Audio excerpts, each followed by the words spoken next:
ഹരേ കൃഷ്ണ. ഗുരുവായൂർ ക്ഷേത്രത്തിൻ്റെ വടക്ക് ഭാഗത്തുള്ള തീർത്ഥക്കുളമാണ് രുദ്രതീർത്ഥം. രുദ്രനും പ്രജേതസ്സുകളും ദീർഘകാലം തപസ്സു ചെയ്ത തീർത്ഥത്തിന് രുദ്രതീർത്ഥം എന്ന് പേര് ലഭിച്ചു എന്നാണ് ഐതിഹ്യം. രുദ്രതീർത്ഥത്തിന് നാരായണ തീർത്ഥം എന്നും പേരുണ്ട്. ക്ഷേത്രത്തിലെ ആറാട്ട് രുദ്രതീർത്ഥത്തിലാണ് നടക്കുന്നത്. സപ്തനദികളും ആവാഹിച്ച തീർത്ഥത്തിൽ കണ്ണൻ്റെ പഞ്ചലോഹത്തിടമ്പുമായി തന്ത്രിയും പരിവാരങ്ങളും മുങ്ങിക്കയറും.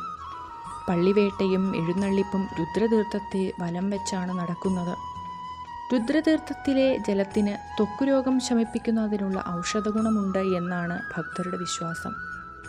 1970 കുളം നവീകരണത്തിൻ്റെ ഭാഗമായി കോൺക്രീറ്റ് ചെയ്തപ്പോൾ ഔഷധഗുണം നഷ്ടമായെന്ന് പറയപ്പെടുന്നു. തന്ത്രി, മേൽശാന്തി, ഓദിക്കന്മാർ, കീഴ്ശാന്തി എന്നിവരെല്ലാം രുദ്രതീർത്ഥത്തിൽ കുളിച്ചു വേണം ക്ഷേത്രത്തിനുള്ളിൽ പ്രവേശിക്കാൻ.